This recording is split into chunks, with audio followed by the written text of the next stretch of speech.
మహాభారతం అధ్యాయం 65. రెండో రోజు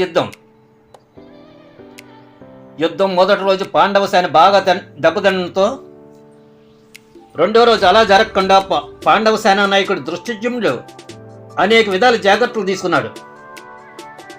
రెండో రోజు సైన్యానికి ఉత్సాహం కలిగించాడు. ఎంతో వ్యూహాత్మకంగా నడిపాడు. మొదటి రోజు యుద్ధంలో తమకు జయం కలిగిందని దుర్యోధనులో అతిశయం ఏర్పడింది. కవచాలు ధరించి యోధులారా, మనకు జయం కలగడం నిశ్చయమైంది.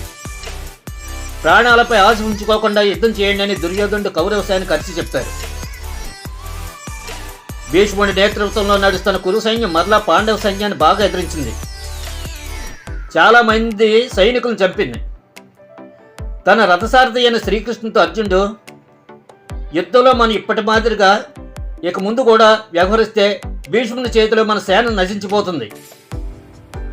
మనం భీష్ముడిని చంపితే మన సేనను కాపాడుకోగలం అన్నాడు.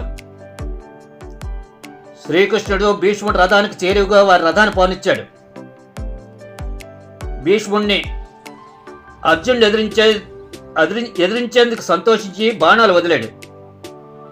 భీష్ముడిని జాగ్రత్తగా రక్షిస్తూ ఏ అపాయం జరగకుండా చూడాలని తన బలగాలకు ఆజ్ఞ ఇచ్చాడు దుర్యోధనుడు. దీంతో కౌరవపక్ష యోధులంతా భీష్ముడికి బాసటగా నిలిచారు. అర్జునుడు ఎదుర్కొన్నాడు. అర్జునుడు ఆ సైన్యాన్ని లెక్క చేయకుండా యుద్ధం చేస్తున్నాడు. యుద్ధంలో అర్జునుడిని ఎదిరించగల శక్తి కౌరవ పక్షంలో భీష్ముడు, ద్రోణుడు, కర్ణుడికి మాత్రమే ఉందన్న విషయం అందరికీ తెలిసిందే. భీష్ముడికి సహాయంగా వచ్చిన ప్రతి సైనికుడిని అర్జునుడు శీఘ్రంగా రూపుమాపాడు. ఆ సమయంలో అర్జునుడు గాంధీవాన్ని ధరించి ఉన్న రీతిని చూసి కురు సైన్యంలోని వీరులు, నాయకులు ఆశ్చర్యచకితులయ్యారు. అర్జునుడు రథం అటు ఇటు మెరుస్తుంది. శత్రుశాలను చీల్చుకుని విద్యుత్ మాదిరిగా ప్రకాశిస్తూ మిరుమిట్లు గొలుపుతుంది. ఇది అర్జునుడు రథం అని గుర్తించేలోపే మెరుపు వేగంగా కదిలిపోయేది.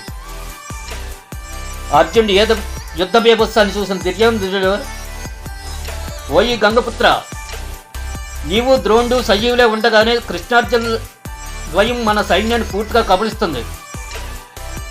నా పట్ల నిజమైన భక్తి విశ్వాసం ఉంటే పక్కకు తప్పుకొని నా కోసం యుద్ధం చేయాలి. ఇదంతా నీ వల్ల జరిగింది.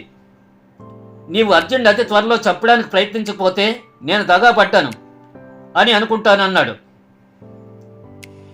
భీష్మార్జునుల యుద్ధాన్ని దేవతలు ఆకాశం నుంచి చూస్తున్నారు. భీష్ముడు, అర్జునుడు ఇద్దరు భూమి మీద గొప్ప పరాక్రమవంతుడు. ఉభయ రథాలకు శ్వేతస్వాలు ఉన్నాయి. రెండు పక్షాల నుంచి అసంఖ్యాక బాణాలు విడవబడుతున్నాయి.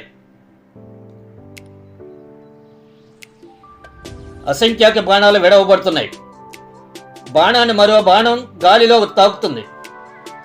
శ్రీకృష్ణుడి శరీరం నుంచి రక్తం స్రవించింది.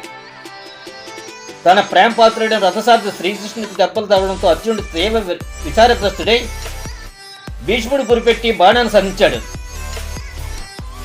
భీష్ముడు, అర్జునుడు ఇద్దరు సమాన ప్రతిభ కలవారే. వారిద్దరి మధ్య యుద్ధం చాలా సమయం జరిగింది.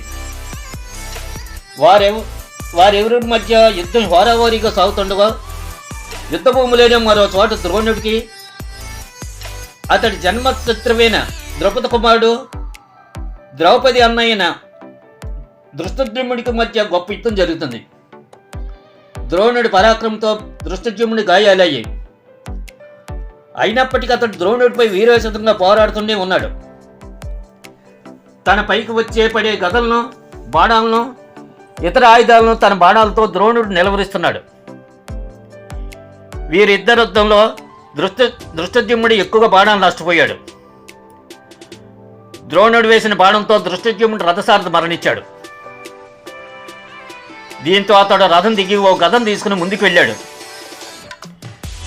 దృష్టద్యుమ్నుడు తన కరవాలం బయటకు తీసి లంఘించే ప్రయత్నం చేయగా ద్రోణుడు ఆ ప్రయత్నం నిలువరించాడు. అప్పుడు భీముడు దృష్టద్యుమ్నుడి అవస్థ చూసి అతన్ని ద్రోణుడి బాణవర్షం నుంచి తప్పిస్తూ తన రథం మీదకు లాగి తీసుకువెళ్ళాడు. ఆ సమయంలో భీముడిని చూసిన దుర్యోధనుడు కళింగ సేనని అతడి పైకి పంపాడు.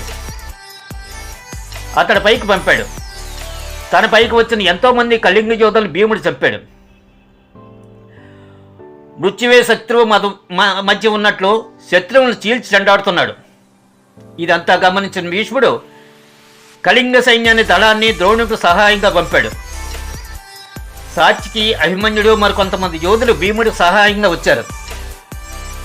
సాత్యకి వదిలిన ఒక బాణం భీష్ముడు రథసారథిని కొప్పుకొల్చింది. సారథ లేకపోవడంతో గుర్రాల రథాన్ని తమ ఇష్టం వచ్చినట్లు తిప్పుతున్నాయి.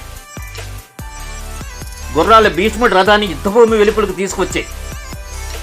ఈ విధంగా భీష్ముడి రథం బయటకు వెళ్ళిపోవడంతో పాండవులు సంతోషించారు. ఆ అదనంలోనే పాండవుల కౌరవ సేనపై గొప్ప యుద్ధం చేశారు. ఆ రోజు కౌరవులకు విశేష నష్టం జరిగింది. ఇదంతా అర్జునుడి పరాక్రమం వల్లనే జరిగింది. కౌరవ సేనలోని నాయకులు తత్తరపాటుతో కిందటి రోజు తాము పొందిన జయాన్ని మర్చిపోయారు. ఎంత తొందరగా సూర్యాస్తమయ్యి ఎంత త్వరగా ఆ రోజు ముగిసిపోతుందని కౌరవులు ఎదురుతెన్నులు చూశారు. సూర్యుడు అస్తమిస్తులతోనే భీష్ముడు ద్రోణుని ఉద్దేశించి, ఇప్పటికి యుద్ధం ఆపడం మంచిది, మన సైన్యం అధైర్యపడింది, అలసిపోయింది అన్నాడు. ఇక పాండవుల పక్షాన్ని అర్జునుడు చూసి ఉత్సాహంతో సేన తమ విడిదికి వచ్చింది. రెండో రోజు యుద్ధంలో పాండవులదే పై చేయి అయ్యింది.